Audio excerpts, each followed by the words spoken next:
Good morning, good morning, good morning. Magandang umaga, magandang umaga, magandang umaga. Happy Friday or Friday po sa inyong lahat.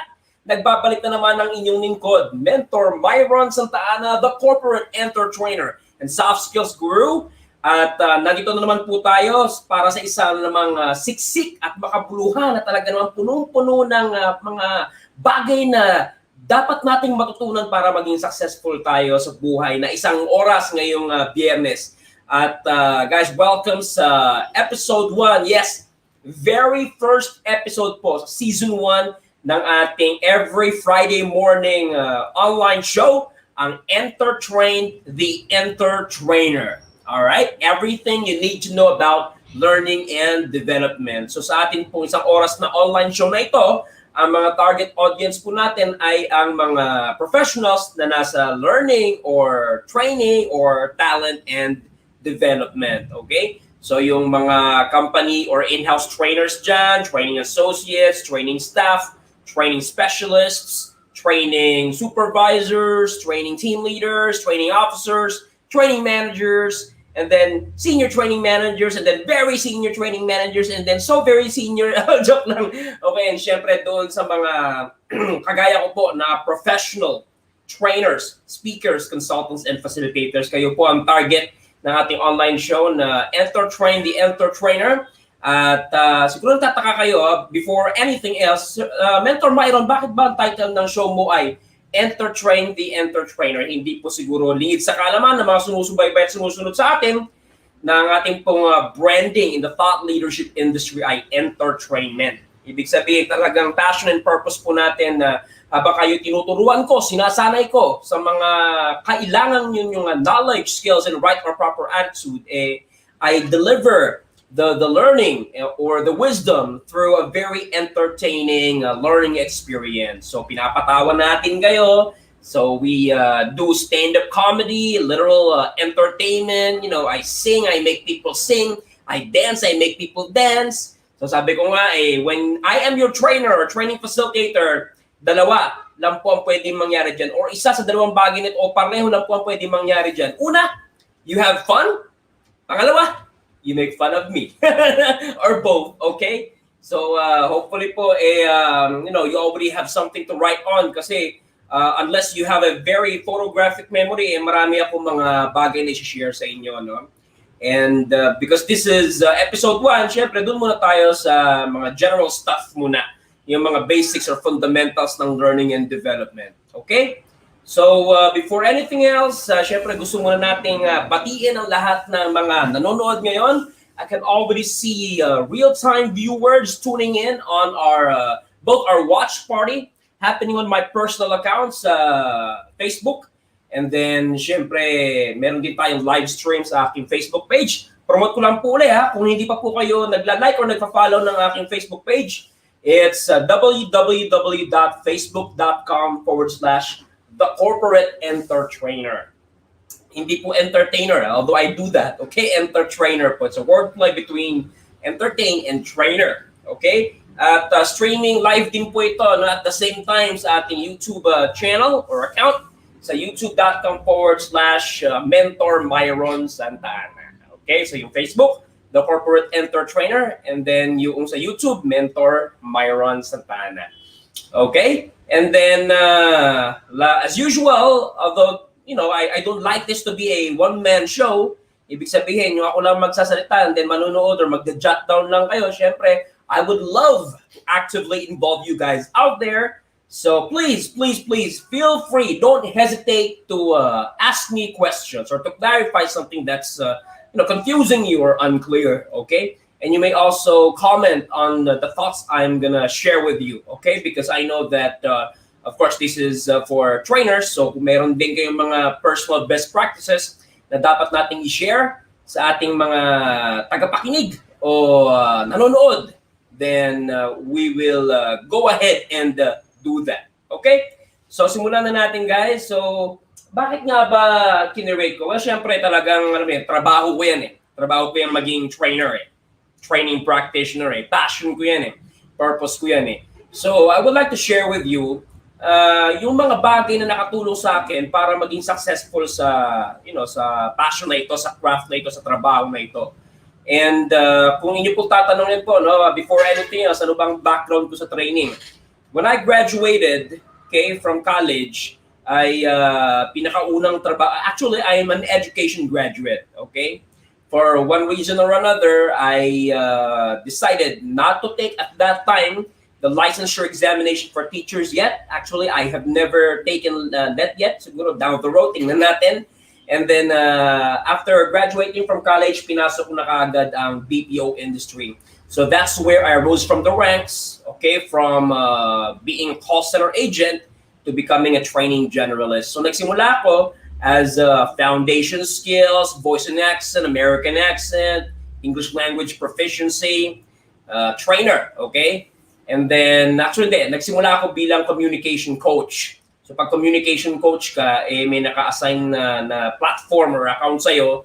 Tapos doon sa account na pinag-assignan mo, ikaw yung bahala para i-fix yung communication needs ng mga ahente doon sa account na yon. Tapos na-promote tayo, naging foundation skills trainer tayo. And then we started handling classes and designing materials for those classes as well. And then naging generalist tayo, no? We started designing and conducting programs for soft skills or behavioral programs as well, like leadership and management, communication, customer service, customer experience, even like this, training and development. And then sabi ko nga, talagang through and through, puro ako training. So even though I didn't become a teacher, ito pong aking trabaho ay parang guro na rin, parang teacher na rin. Pero yun yung di-discuss natin mamaya, no? Yung pinagkaiba noong isang trainer na usually ang kanyang participants or students or trainees ay adults, professionals, okay? Versus yung kapag ikaw ay nagtuturo ng elementary or high school, yan. So meron ako i-share sa inyong concepts or principles. Yung pinakaunang topic natin sa episode 1, season 1 ng EnterTRAIN, the EnterTRAINER. Everything you guys need to know about learning and development. So ano pang hinihintay nyo guys?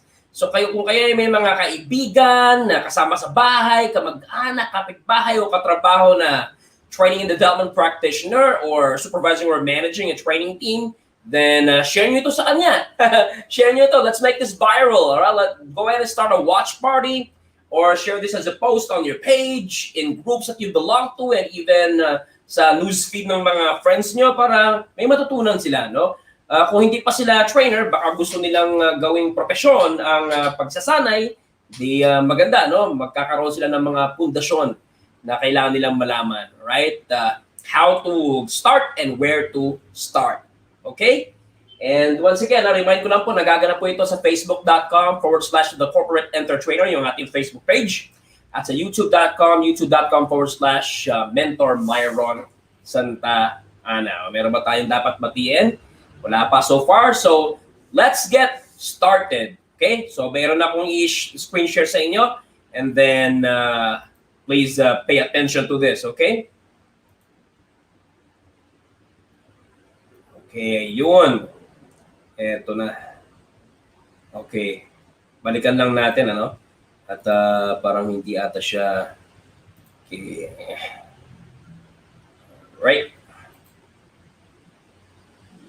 Okay, apart from, of course, greeting our friends who are in the training development practice, syempre gusto ko rin batiin yung aking mga kaibigan professional trainers, speakers, and consultants sa aking organisasyon. Minamahal na organisasyon, si Philippine Advocates for Consultants and Trainers. Ayan, kami po ay asosasyon or alliance or network or organization ng mga starting, tsaka experienced or seasoned na mga professional trainers, speakers, consultants, and facilitators sa Pilipinas. So if you guys would like to become a member of our organization and learn the ropes of becoming a successful practitioner, then just email us at secretariat.pact@gmail.com. Ayan, huwag niyong kalimutan yan. secretariat.pact@gmail.com. Siyempre, alternatively, meron din tayong PACT, PACT, that's Philippine Advocates for Consultants and Trainers, .advocates, with an S, plural, @gmail.com. So either email, may sasagot po dyan ng pabalang. Okay, hindi po, may sasagot po dyan mula sa secretariat or sa team namin. Okay, ito na. Lumabas na ang ating presentation. So let's do it again. All right? So brace yourselves for our topic for today. Our first everything you need to know about learning and development. Kayo po ay nanonood at nakikinig sa EnterTRAIN, the EnterTRAINER. Ayun! Okay? Nakikita nyo na po ba yan? Sige, yan ang pag-uusapan natin. Kasi kung ikaw ay baguhan sa larangan ng pagsasanay ng mga tao, mga katrabaho mo, mga profesional, unang-una, dapat alam mo yung mga what it takes to become a trainer. Okay? At isa sa mga basic topics na kailangan alam mo kung gusto mo pasukin yung aming mundo, yung ginagawa namin. Okay? Ito, ang pinagkaiba ng dalawang terminolohiya na ito. Alright? So yung sa kaliwa, ang nakalagay dyan ay pedagogy. So everybody say it after me. Pedagogy. Ayan. Para sa social, di ba? Alright? So dito pa lang sa image na to, sa illustration na ito, magkakaroon ka na ng idea ano ang pedagogy and of course how it contrasts dito kay andragogy. So everybody please say andragogy. Okay. Ang sayang pakinggan, di ba? Andragogy, pedagogy. Okay? So andragogy, ito. Diba? Okay, i-interpret natin itong picture na ito. Ha? So as you can see here, yung pedagogy, tingnan niyo yung mga araw. Yung mga araw from the teacher, okay? Kasi nga, yung pag nasa pedagogy ka, usually tawag sa'yo, teacher. So yung arrow, isabihin niya yung interaction. Okay, yung communication, yung relationship. So, ano siya, one way siya from the teacher to the students. Kasi nga sa pedagogy, lalo na kapag elementarya, syempre, ang mga kabataan tinuturuan sa pedagogy ay mga inosente pa. Di ba? Kumbaga nasa stage pa lang sila ng kanilang buhay na talagang they're learning everything from scratch. So, yun ang usually kinaibahan ng pedagogy sa ginagawa namin or natin. No? Kasi hindi siya one way. Hindi natin just inserting or injecting or infusing the knowledge that the students have to know. Okay? Kasi ang andragogy, if you are one way with your approach like that, then, kumbaga yun nga, tinuturing mo na parang mga bata o mga kabataan o mga estudyante, yung iyong mga trainees or participants sa iyong class, then baka hindi ka maging kasing epektibo ng gusto mo mangyari. O ngayon, tingnan natin to on the other hand, itong andragogy, ha? So, yung teacher, nasa gitna. Bakit nasa gitna? Kasi usually, nasa taas dapat, di ba? Kasi nga, meron kang moral ascendancy and authority. Actually, ganun din. Meron ka ng jurisdiction over your participants. Kasi whether they like it or not, you're the trainer. You're assumed to be knowing more, right? To have experienced more about the topic that you're gonna facilitate a program for. Pero, kung mapapansin nyo dito, so nasa gitna ng illustration yung trainer. So trainer ang tawag usually kapag sa andragogy. And then yung mga participants or mga trainees ay nasa paligid. Tapos yung arrow, makikita mo, yung arrow parang hindi mo maunawaan na paano ba from the trainer to the trainee and then balik from the trainee to the trainer. Right? It's like they feed off one another. It's like they learn from one another. Nagkataon lang na, yes, you as the trainer will also learn from your trainees and vice versa. And the trainees will also learn from one another, okay? And vice versa. Nagkataon lang na ganun kasi nga sa andragogy, instead of teaching, which is one way, sa andragogy kasi more of you're facilitating their learning experience. It's just that you're the expert, so you know more. You can do the skill better, right? Or much better, right? It may be they don't have the right or proper attitude towards the work yet, but you do, and then you're gonna help them arrive or get to that point, okay? From point A to point B. So diyan pala sa illustration, dami na tayong natututunan kung paano dapat umasta ang isang andragogy practitioner. Okay? So, adult learning principles yan. So kung kayo ay medyo napopormalan, nasa scientifican doon sa andragogy, pedagogy, ang pedagogy ay child development principles. Whereas ang andragogy naman ay adult or adult, para lang kung tama yon in terms of pronunciation, learning principles. Okay? So andragogy. Ngayon, let's talk a little bit about the history of andragogy. Sino ba ito? Bakit naka-black and white ang picture? Siya po ba ang tatay ko? Hindi. Okay? Ito pong taong ito ay si Mr. Alexander Cap. Right? Or Cap. Because, of course, we have yet to know what the correct pronunciation is because this is not American. He's actually German. So he's a German educator and editor who originally introduced the term andragogy in 1833. Siyempre, yung term noon, yung inisip niya, inimbento niya, ginamit niya, hindi pa yun eksaktong andragogy kasi ito, American adaptation na ito. Pero siya po ang nagpasimuno, nag-introduce ng salita mismo na andragogy in 1833. Yes, syempre hindi na po buhay yan. Magugulat kayo, buhay pa yan, di ba? Okay, so napakatagal na po yan. 19th century pa yan. Tayo nasa 21st century na tayo. Okay, so 2 centuries or isa. Sorry, may na ako sa mata. Okay, you do the math yourself. Ang pagitan nating dalawa. Okay? Ayun, sino naman tong isang ito? Right, black and white din ang picture. Kasi ito po yung matagal na rin. Siya po ay si Mr. Eugen Rosenstock, UC or Wessi, okay? Also a German. He's a historian, social philosopher, at siya po ang nag-develop. Kung si Alexander Cap ang nagpasimuno, nag-invento ng salitang andragogy, okay? Siya naman ang nag-develop, gumamit ng term na andragogy para gawin itong teorya, formal theory on adult education. At sinimulan niya ito sa kanyang report na sinulat back in 1921. So, Eugen Rosenstock, UC or Wessi, okay? And, sino naman itong isang ito? Okay. Itong isang ito ay ang pinakasikat sa tatlo. And I'm not sure, no? Kung ikaw ay pumasok ka talaga sa training, dapat kilala mo ito. He is Mr. Malcolm Knowles. Ito, Amerikano ito. Okay? He's an American educator who popularized the theory in the US and worldwide. Okay? As a matter of fact, if you Google Malcolm Knowles, talagang marami din siyang mga in-espouse na mga concepts or principles with regard not only to andragogy or adult learning principles, but training or learning and development in general. Ayan. So yan, at least you know yung origin o pinagmulan ng andragogy or adult learning principles. Remember, si Alexander Cap siya nagpasimuno noong term na andragogy. So saan ba nagsimula? Kung ang tawag dito ay etymology, right? The origin of words. Ano ba ang etymology ng andragogy? So it comes from this word, ander, which means man. Okay? And then agogos, which means dancer. Agogo dancer. Hindi po, hindi. Agogos meaning leading. Alright? So if you combine them, parang man leading or leading man. Right? So in other words, man pertains to adult.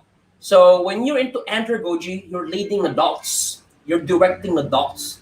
So that's what adult learning principles would be. Okay? And then, so guys, andragogy, in other words, refers to the art and science of adult learning or training adults on the needed knowledge, skills, and attitude, or teaching or training adults. So balik ulit tayo sa pinagkaiba ng isang guro at ng isang nagsasanay. Or in English, teacher versus trainer. Pedagogy, kasi nga mga kabataan, di ba? Mga toddlers, young adults, mga adolescent, teenagers ang iyong tinuturuan. So it's more on content-centered. Kasi ang turing talaga sa mga batang mag-aaral, tabula rasa. Ibig sabihin ng tabula rasa, parang white or plain blanket. Right? Clear as the sky. Very innocent, very ignorant. So you, as the adult, would have to inject talaga itong knowledge na kailangan nilang i-acquire. Okay? Whereas pag andragogy, it's not content-centered. It's learner-centered. And mamaya, sabi ko sa inyo, di ba, yung pinakasikat si Malcolm Knowles, nag-introduce siya ng theory or principles pagdating sa adult learning at yun ang pag-uusapan natin. Okay? So, Knowles, 6 characteristics of adult learners.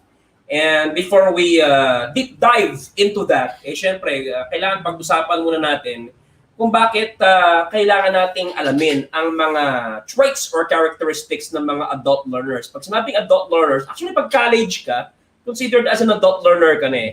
Pero more so, mas nagre-refer ito sa mga graduate na sa college. Alright? Regardless kung first job mo pa lang or matagal ka na nagtatrabaho. Lalong-lalo na syempre yung mga late millennials, Gen Xers, at saka yung mga baby boomers. So, yun yung mga tinuturing natin na adult learners. Okay? But before we proceed, let's just check if they're is or are comments. Okay, may comment na agad. I believe that this is on our YouTube channel. Yes, mga kaibigan din natin mga YouTubers sa YouTube. Okay, so from Freddy Gamers TV. So ano po bisitahin nyo yung kanyang YouTube channel on YouTube. Subscribe po kayo. Freddy Gamers TV. So for sure, gamer po ito. No? Kung ano ang nilalaro niya, malalaman nyo po kapag research nyo siya sa YouTube. Okay? Siguro ML kasi yung mga sikat ngayon. No? Or kaya ano ba, COD, PUBG, mga ganun. O kaya, anyways, pakibisita na lang po si Freddy Gamers TV. Good morning, mentor. Good morning din po, sir. And we also have Amazing Terry. Good morning. And of course, Blue Jeff TV. Hello, mentor. Okay? And once again, guys, it's not too late to join in yet. This is happening on Facebook page and on our YouTube channel. This is our every Friday morning show, which is going to talk about everything you need to know about learning and development or training and development or talent development. Those are just different ways of saying the same thing. And ito po ay every 10 a.m. up until 11 a.m. Okay? So yes, I'm going to be the one to discuss things here, but it doesn't mean you cannot ask me or clarify something with me. Kaya please, involve yourselves actively. Wag lang po kayong manood at ma-appreciate ang aking kagwapuhan. Okay? Abay, Mentor Myron, Biyernes na Biyernes, end of the work week, sinisira mo araw namin. Hindi, joke lang po yun. Okay? So, going back to our presentation, ayan, 6 characteristics of adult learners. Once again, etong 6 characteristics of adult learners, gusto mo maging epektibong trainer? Gusto mo na kapag ikaw ay nagturo, nagsanay, talaga namang may kwenta, may value addition sa participants mo. When they leave the training room, talaga namang meron silang knowledge na na-acquire, skill na natutunan, nagbago for the better ang kanilang attitude. In other words, meron silang babaunin, may natutunan. Then you need to not only know, but also understand, appreciate, and master and apply itong 6 characteristics of adult learners na ito. Okay, ready? Here we go. Okay, number 1. Tingnan niyo yung ating image dyan. Self-directed learning. Sinabing self-directed, dinirect mo yung sarili mo. Tinagalog ko lang, di ba?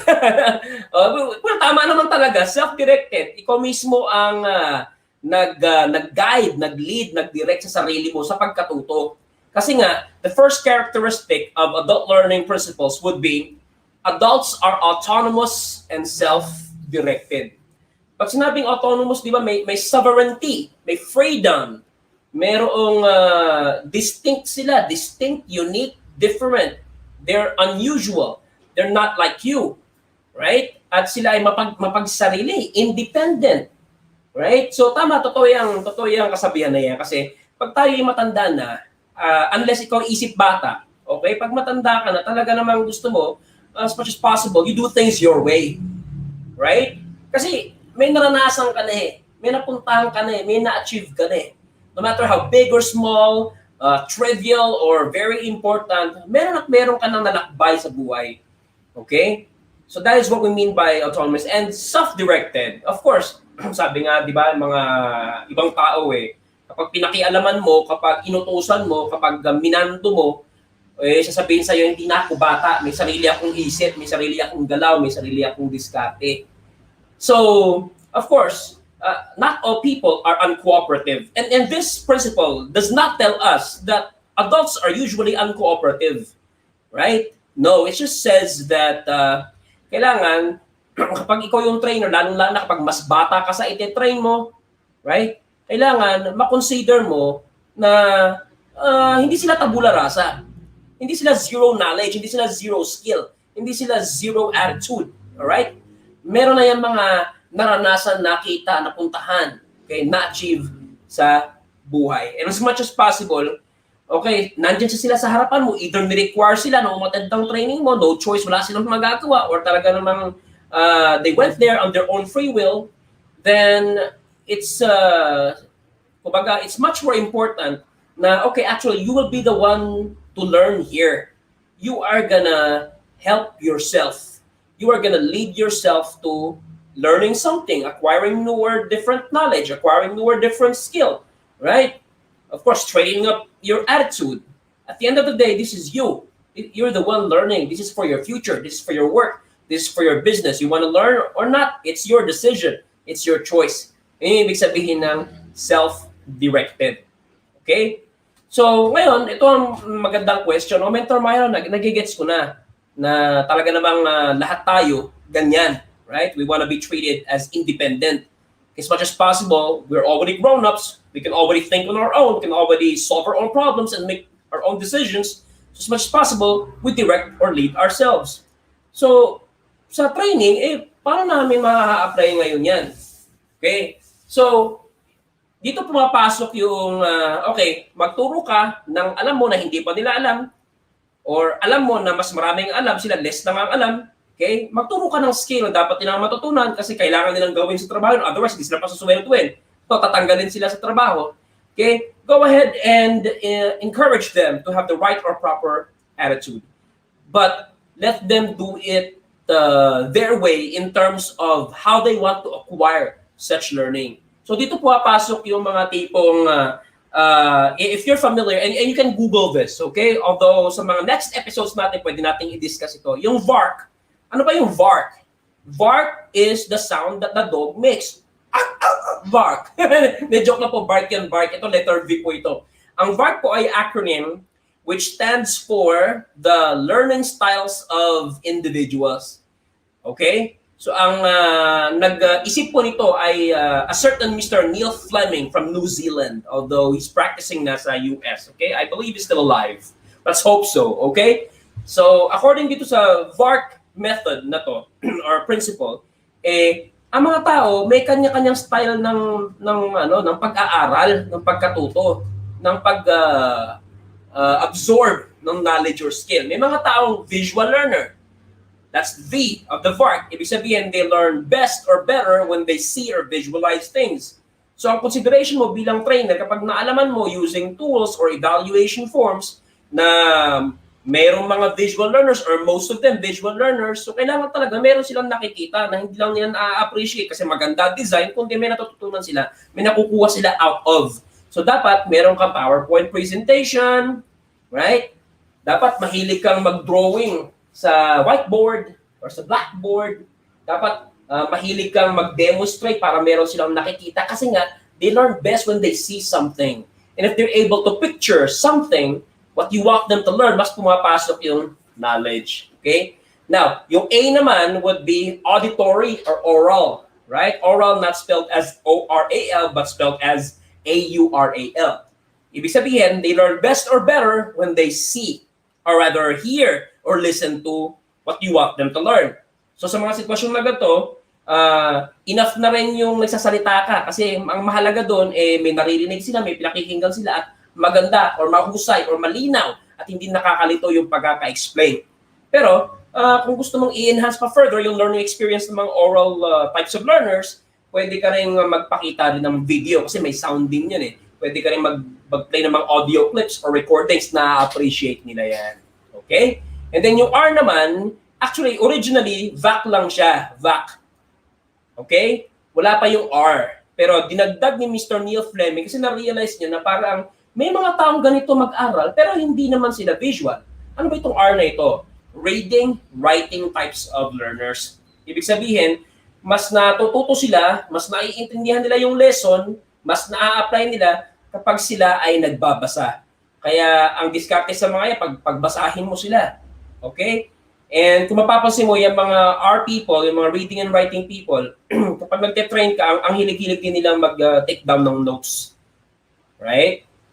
Kasi writing din sila. And last but not least, yung mga tinatawag nating kinesthetic or tactile learners. Ito yung mga mahirap i-please kasi hindi sapat sa kanila na may nakikita o naririnig sila.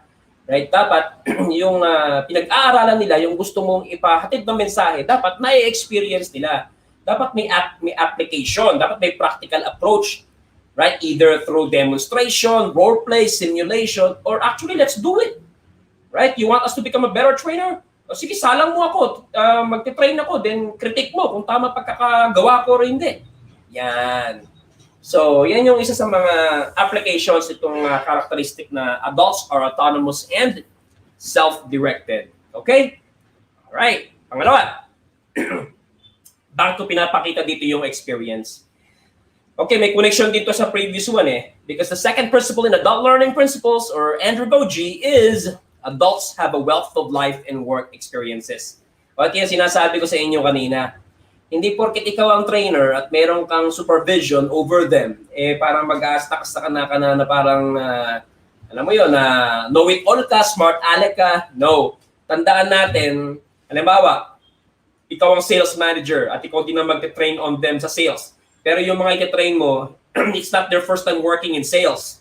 Alright? Bago sila nag-apply sa kumpanya nyo, eh meron na sila mga previous sales experiences. Tsaka mas matanda sila sa'yo. Di ba? So dapat kilalanin mo yon as a consideration na, teka, I have to be very careful with my word choice. Di ba? Kung nakinig kayo nung ating first episode sa Communicate, you have to be conscious about what you say, how you say what you say, or how you sound when you say what you say, tsaka how you look when you say what you say. Right? Pero guys, ito let me just get this straight. Although I'm saying you have to be conscious about your speech, all right, and your delivery of your speech, syempre, tandaan niyo palagi, para hindi rin kayo lagi nadadown, na we cannot please everyone. All right? Although, let's not make it as an excuse or as an alibi not to even attempt to. All right? So, ibig sabihin lang nito, kilalanin mo na kahit paano may mga alam na yan mga yan. Kaya nga, mas maganda nga na ang trainer parang consultant ka sa loob eh. Or, better, kinukonsulta mo rin yung mga participants mo, di ba? They have a wealth of life. So, mahilig tayo magtanong ng mga open-ended questions katulad ng, okay, meron po ba dito na nakaranas na mag-train tapos nagkaroon ka ng very difficult participant to handle? O, ayun. O tapos, pag-sharing mo siya. Yes, you're raising your hand. Yes, go ahead please. Share ka. Yun. Okay yan nahihirap talaga yan. Kahit ako nasa sitwasyon mo, mahihirapan din ako. How did you handle it? How did you deal with the person? What did you do afterwards? So, yung mga tipong ganun. Right? Nagiging effective yung kasi, nararamdaman nila yung engagement sa kanila eh. Right? Pati sa work experiences. Guys, I'm gonna train you on how to close corporate accounts. Meron ba dito mga hirap pagdating sa pag-close ng corporate accounts? Meron ba dito mga kahit paano nadalian? Pwede bang i-share niyo yung inyong experience? Para bukod sa ituturo ko, may matutunan din kami mula sa inyo. See? So parang pag adult learning principles, yung mga participants mo, ikaw ang trainer, ikaw ang nasa harapan, ikaw nasa gitna, ikaw ang mas may alam, ikaw ang mas may experience doon sa linya ng trabaho, kapag-produkto, servisyo, o solusyon man yan. Okay, pero you have to consider na may mga nalalaman din yan, may mga naranasan na yan, may mga napuntahan na yan, may mga na-achieve na yan. Kaya sharing ay napakahalagang aspeto ng pagiging effective na training and development practitioner. Okay? Pangatlo, adults are goal-oriented. And this is also one of the explanations why yung bang tipong, di ba pag uma-attend tayo ng mga webinar, uso-uso yan ngayon, syempre, versus seminars. O kahit yung mga time na wala pang pandemya, seminars. Di ba? Kapag kung magiging interesado tayo sa isang pinopromote na webinar or seminar or not, nakadepende yun kung nakuha yung attention natin noong description ng event, di ba? So sa description, nandyan yung rationale or overview or description. Tapos nandyan yung learning goal. Tapos sinusuportahan ng learning goal ng mga learning objectives. Tapos yung content. Right? Yung content, tinitingnan mo yung mga modules or sessions that are gonna be covered, and then mga topics for each module or session. Kasi nga, adults are goal-oriented. Gusto niya malaman, teka, halimbawa, ang goal mo ay gusto kong pinakamagaling na trainer sa buong mundo. So pag may nakita ang webinar or seminar, babasahin mo lahat yun, and then titingnan mo, teka, ang gusto ko maging pinakamahusay na trainer or speaker or consultant or facilitator sa buong mundo. Ma-achieve ba ng webinar or seminar na ito? Okay? Pag medyo may konting hesitation or may doubt at sabihin natin mapa-invest siya sa una, right? Asahan mo na itong participant na to during the class, medyo skeptic yan. Medyo tahimik yan, medyo observing yan. Right? Kasi yan mag-o-observe, makikiramdam kung pinasok ko ba yung tamang training or not. Right? Because of this, adults are goal-oriented. Ngayon, ito yung challenge. Kapag nakita or naramdaman nila na yung kanilang pinasok na training or yung trainer or yung content ng everything inside the classroom, mukhang hindi naman nakaka-contribute sa kanilang goal, whatever that is, O mapapansin mo, hindi na yan nakikinig. Matamlay na yan. No? Distracted na yan. O kaya kung hindi man, kung medyo aggressive yung tao na yan, panay ang criticize niyan sa sinasabi mo, panay ang critique niya, panay ang tanong niya, pero yung tanong niya, para alam na rin niya ang sagot sa sarili niyang tanong, para tinetest ka lang. Alright? So, importante talaga ang setting of expectations at the beginning of not only the training itself, but designing the training beforehand. So, kailangan, kaya ako, baliktad ako eh. Pag ako nagde-design ng training, hindi lang ako basta nag-enumerate ng mga topics for the heck of it. Halimbawa, may nag-request ng ng training cycle training, right? The entire process or journey of training, yung ADI, di ba? Yung analyze, design, develop, implement, evaluate. Okay, and this is one of the future topics that we're gonna have, so I can explain to you ano yung ADI na yan. Okay, so alam ko yung coverage nung topic na yon, ADI, analyze, design, develop, implement, evaluate. Pero because adults are goal-oriented, pag may pinapatrain sa akin yung kumpanya, tatanungin ko muna yung lahat ng mga involved na participants. Tatanungin ko rin syempre yung mga stakeholders involved, like yung supervisor or manager nila, etc. Right? Tapos, magre-research muna ako sa kanilang level of knowledge, skill, and attitude. Kasi we need to know where they're at.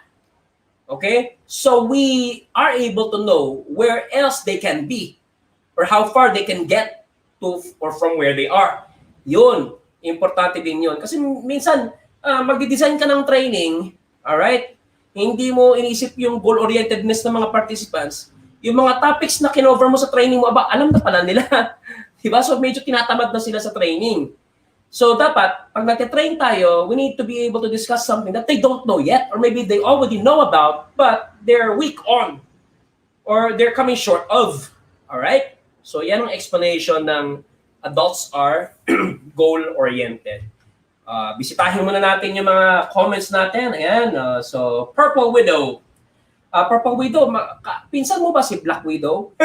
Joke lang. Okay, so good morning, mentor. Nice topic po. Glad I'm here. And glad that you're here, Purple Widow. Maraming salamat. And we also have Blue Jeff TV again, learning a lot from you, mentor.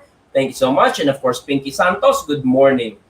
Good morning. Joke lang. Typo lang yan. Good morning. Okay? So, going back, adults are goal-oriented. Once again, balikan lang natin, just to make sure wala tayong nakakalimutan. Kasi anim yan. So, nakakatatlo pa lang tayo. Adults are autonomous and self-directed. Right? Let them do it their way and consider them as somebody who is unique by him or herself. Adults have a wealth of life and work experiences. They're not tabula rasa. They're not ignorant. They're not innocent. They've already worked. They're grown-ups. They're already mature. They have a wealth of life and work experiences. Third, adults are goal-oriented. So make sure that the content of your training and your learning experience facilitation are aligned with whatever their goal or goals are. Okay? So pangapat na characteristic ng adult learning according to Malcolm Knowles. Ayan What you want to say, ito pakita muna natin ito. What you want to say, halimbawa ikaw, trainer. What you want to say, tapos yung trainee, what they're interested in. Ayan.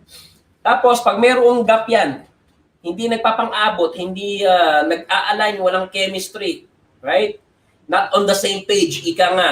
So, pag nagkaroon ng gray area dyan, yan yung question of whether the training is relevant or not. Okay? So, the next principle in adult learning principles is adults are relevancy-oriented. Okay? Parang may kinalaman din yan sa previous one. Adults are goal-oriented.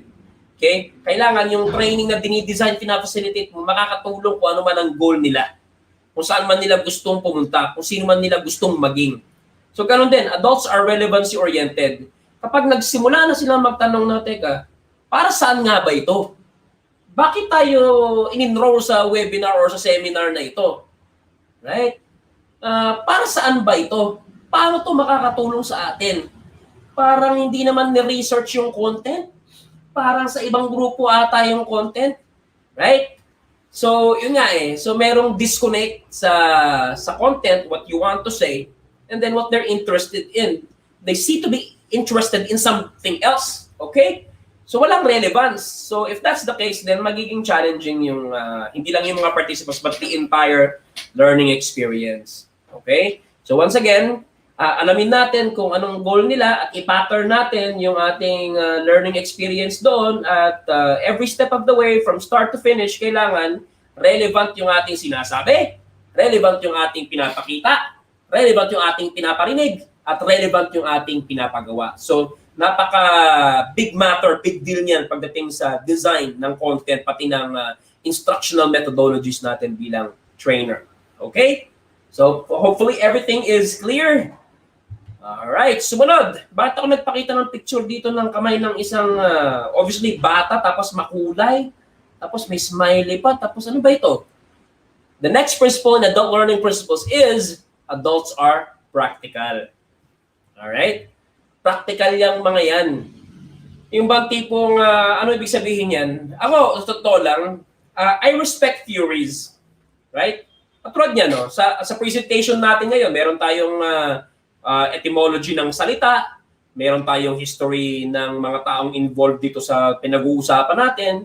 Tapos ngayon, umiikot tayo kay Malcolm Knowles. Pinakilala ko sa inyo kung sino si Malcolm Knowles. Di ba? Siya yung pinakamasikat. Alright? Pero, what this means, adults are practical, is that, ako personally, mga isa or dalawang theories lang na nag-google or nakikita sa mga libro, makikita nyo sa training ko. The rest, personal experience ko na ginawan ko ng konsepto. Mahilig kasi ako mag-self-conceptualize eh. Mahilig ako mag-publish ng sarili kong thoughts. Mahilig akong gumawa ng mga sarili kong mnemonic. O pag sinabing mnemonic, yung mga tools by which to memorize things. That's why I'm so fond of creating acronyms. Right? Wordplay. Kasi mas nakaka-relate ang tao kapag yung nagte-train sa kanila, yung sinasabi niya, ginawa din niya, naranasan din niya, nagka-resulta siya from or out of it. Hindi lang niya ginugol. Right? Minsan nga asar ko eh. Kung sa training mo pala, yung mga i-discuss mo ay pwede naman pala naming hanapin sa internet. Right? Pwede naman pala naming hanapin sa libro na nabibili dyan sa National Bookstore. Hindi sana, hindi ka na namin binayaran. Sana bumili na lang ang company ng libro sa National Bookstore. Or sana, binigyan na lang kami ng time para mag-Google. Di ba? Siyempre, because they're autonomous, self-directed, and goal-oriented, baka naman kapag nakita nila sa Google o sa libro yun, kahit walang elaboration from a trainer like you, may uunawaan nila. Tapos itatry na lang nila if it's gonna work or not, right? Testing it in real life as part of their work application, di ba? So yes, theories are okay, pero ito kasi yung paniniwala ko dyan eh. Lagi tayong kumakapit, nagre-refer to sa mga theories. Pero kapag ni-research natin yung mga theories na yan, right? Most of the people who espoused such theories, patay na. Ano ngayon, mentor Myron, kung patay na paano kung applicable, relevant pa rin yung nila? Okay lang yun, kung maganda yun. Kung kahit patay na, applicable, relevant pa rin. May sense pa rin. Paano kung hindi na? Siyempre, nag-iiba ang landscape, nag-iiba ang nature ng mga tao. Yung psychology, demographics ng mga tao nag-iiba. 2020 na. Tapos yung theory na nire-referan mo, 1940s, 1930s, 1920s pa. Diba? So baka irrelevant na yan. Kaya, tsaka ito guys sa mga training and development practitioners dyan, experts po tayo. Alright? Meron tayong kalayaan na mag-conceptualize ng sarili nating konsepto basta may backup ng data o ng research better or ng experience. Right? Kaya ako, EnterTRAIN, in-invento ko yan. Right? I have, apart from ADI, I also know about ADI, yung Analyze, Design, Develop, Implement, and Evaluate. Pero meron ako sariling process of designing and implementing effective programs, yung tinatawag kong IMPACT. It's also an acronym like ADI, IMPACT. Okay? So in the future episode, pwede natin pag-usapan din yan kasi it's also learning and development. Right? Kaya para maging practical, sige, hindi mo maiwasang magturo, magpakita ng mga teorya.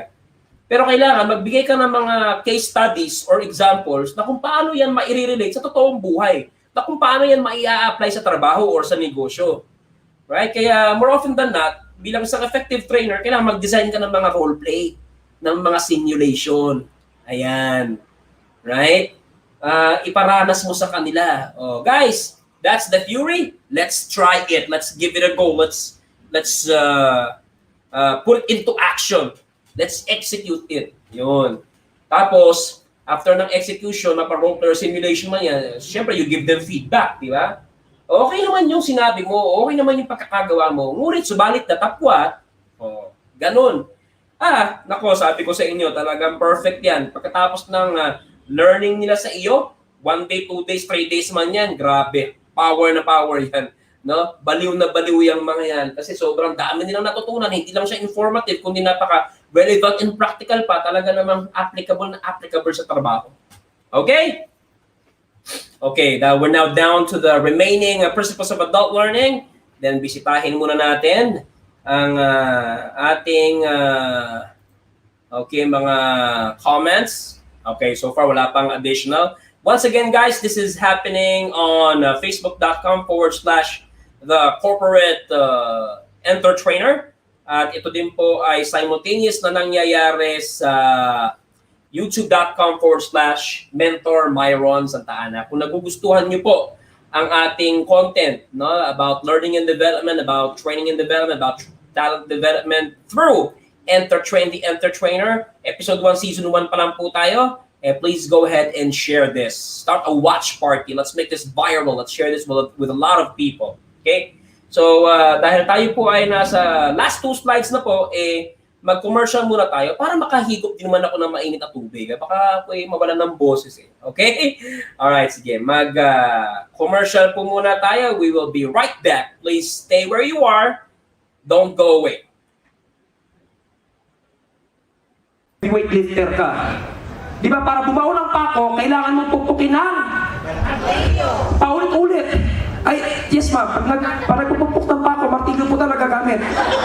Meron pa po ba ibang ginagamit? Para masakit po ata yung ganon. Right? So guys, puppukin mo lang ng paulit-ulit. Puppukin mo ng paulit-ulit para yung pako bumaon. Sa negosyo nyo, ganun din. Huwag kang magigiba, paulit-ulit lang, consistency, activities. Okay guys? Pero meron akong i-share sa inyo. Meron akong i-share sa inyo ha. Ano nakalagay? Pwede akong pakibasa with feelings. Our success is not measured by our activities. Sorry Kim ha. Our success is not measured by our activities. We do not measure what we do. We measure the results of what we do. We measure how well we do what we do. So don't be confused between activities and accomplishments. Ang tirahin niyo po, accomplishments. Kaya araw-araw mula pagkagising niyo, ang laging tanong niyo sa sarili niyo, ang mga ginagawa ko ba ay ginagawa ko patungo sa success? O ito ba mga ginagawa ko ay mukhang busy lang ako? Right? Di ba, ang dami mong ginagawa, tawag dito, tawag doon, lakad dito, lakad doon. Right? Pero ilan ang na-close mong case? Wala. See? So talagang, ano yan? Endless discovery and rediscovery of street smarts, discarding strategies, techniques. So don't just be, okay, everybody please tell the person on your right, pare, mare, don't just be busy. Be productive.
Ayun, okay. So welcome back to our EnterTRAIN, the EnterTRAINER. Learning everything you need to know about learning and development. This is your host, Mentor Myron Sta, the Corporate EnterTRAINER and Soft Skills Guru. And if you guys love our content and it happens to that your company has an internal need on training, especially soft skills or behavioral programs, then you now know how to reach me. Just give me a call at, well, personally, kung gusto nyo akong makausap mismo at hindi na padaanin sa team ko, my globe is 0936-988-6199 at ang aking son ay 0933-232-6149. You can also call my team at 840-15390 and ask for my lovely wife, Mrs. Beverly Joy Santa Ana. You may also send us an email at info@mssbizsolutions.com. That's our corporate email, and my personal email is info@thecorporateentertrainer.com. Ang pinag-uusapan po natin ngayon sa episode 1 ng season 1 ng ating show ay andragogy or adult learning principles. It's history, people, personalities involved behind it. It's history, and of course, Malcolm knows 6 characteristics of adult learning. Okay? So tuloy-tuloy po tayo. Balik natin yung ating PowerPoint presentation. Hold on 1 second. Hopefully kayo po ay nag-enjoy once again, ha? Hindi po kayo bawal magtanong. Right? Wag mahihiyang magtanong. Okay, magtanong lang po, mag-clarify lang po, mag-komento lang po. Kahit negative, walang problema. No? I love feedback. I'm a trainer. I love feedback as much as I want my trainees or participants to do the same. Okay? So tuloy-tuloy tayo. Here you go. Alright. So yun nga, yung pinakahuling diniscuss natin na adults are very practical. So, you should make your training practical as well. Okay? Next, bakit tayo nakakakita dito ng dalawang, of course, hapon tong mga to, ganyan ang gesture ng mga hapon, body language ng mga hapon eh. O, nagbabaw sila sa bawat isa. So, analogy is, yung isa trainer, yung isa student or participant. Ang next characteristic ng adult learning ay adults need to be shown respect. Yun. Irespeto mo sila. Pero huwag ka magpapabuli, ha? Kasi may mga bully ding participant eh. You also have to draw the line, alright? Kasi ikaw pa rin ang, you're the trainer in the classroom, so ikaw ang supervisor or manager nila doon. May authority ka over them, alright? So, yung respect begets respect, alright? So, once again, do not treat them as kids. They're professionals like you. They're as mature as you are. And yung di ba, isa sa mga principles kanina, adults have a wealth of life and work experiences. Kaya, you have to respect them. Okay? Kaya ako talaga sa training, ang tinuturo ko sa mga trainers na kagaya ko, yung positive phraseology. Okay? Maraming pamamaraan para sabihin, even yung isang bagay na seems to be negative or strong in a positive way. Alright, para wala tayong makaalitan na participant. Okay, syempre ayaw natin na nagiging unprofessional tayo sa loob ng classroom or mapa-webinar man yan. Okay, so adults need to be shown respect. Okay, and then last but not least, guys, yan. Ito, importante din ito. Lalong-lalo na kapag ang mga participants mo mostly ay kinesthetic or tactile learners. Di ba sabi ko kanina, na ang mga kinesthetic or tactile learners, they learn best when they're doing something, when they're applying what they're learning, right? Kapag may doing it or talagang putting it into action. In relation to that, ang mga adults po, ang mga professionals, ang mga hindi na bata, right? Hindi na nag-aaral, okay? Gusto nila yung group dynamics. So kung gusto natin maging effective na trainer, kailangan bukod sa pagsasalita, kasi hanggat maaari, huwag tayo masyadong mag-lecture kasi we're facilitating learning nga, hindi ito pedagogy.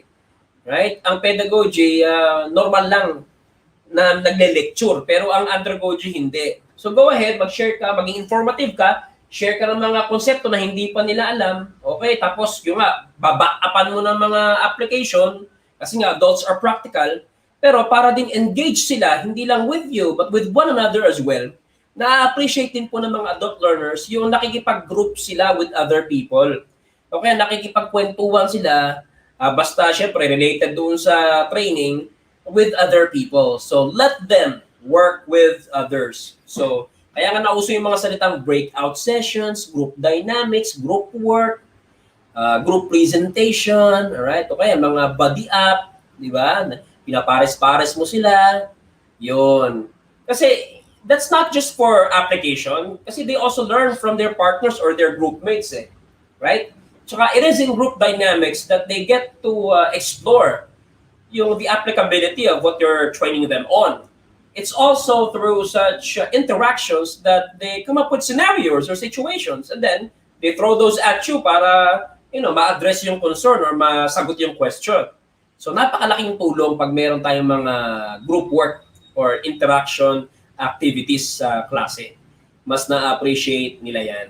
Okay? So yung goal ng training talagang likely na ma-achieve. Tsaka yung objectives ng training likely na ma-carry out.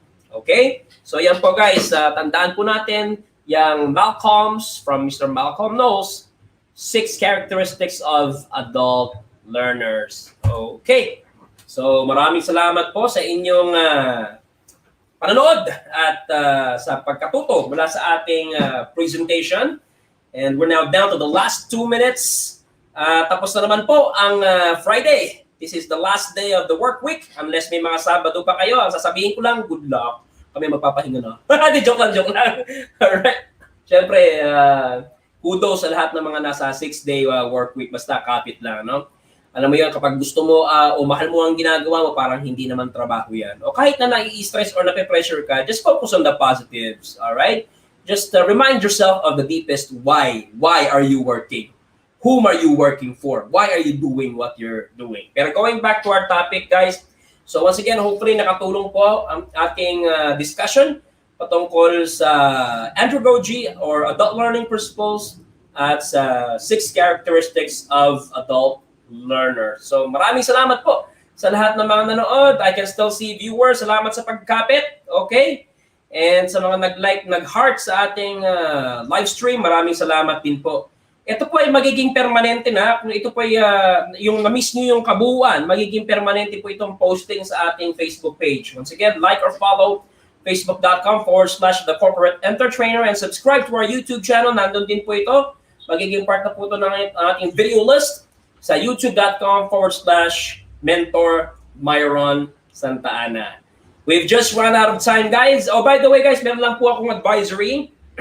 Kasi this afternoon, 3 p.m. to 4 p.m., dapat meron po tayong episode 1 ng season 1 naman ng ating Work and Business Excellence show. Yung Be Productive and Not Just Busy.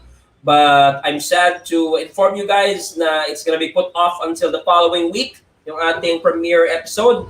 Kasi meron po akong internal learning session with my friends over there at the Philippine organization, or rather, Philippine Advocates for Consultants and Trainers. Ako po ang resource speaker. And ang topic ko po ay prosperity opportunity in the thought leadership industry. How to close corporate accounts. Ayan. Sa mga kapwa ko professional trainers, speakers, and consultants out there, gusto niyo ba maka-close ng corporate accounts? Alright? And mag-earn ng, lucrative, okay, 6 digits or even more. Maka-close ng mga batches para talagang busog na busog ka for the following months. Then mag-join po kayo ng aming mga tinaguriang brown bag every Friday, internal or private learning session, exclusive only for paid or renewed Philippine Advocates for Consultants and Trainers Inc. members this year. So if that caught your interest, guys, mag-member ka lang po. Ang aming individual membership ay 3,000 pesos lang po. Ang aming corporate membership wherein pwede ka magpadala ng 2 representatives all the time on behalf of your company ay 6,000 lang po. So basically times 2 lang po yun. Okay? Marami din po kayong matututunan doon kung paano maging successful na practicing. Meaning this is your bread and butter livelihood na trainer, speaker, or consultant. Okay? So if you need to know more details about that, just message me or email us at pac.advocates@gmail.com or secretariat.pac@gmail.com.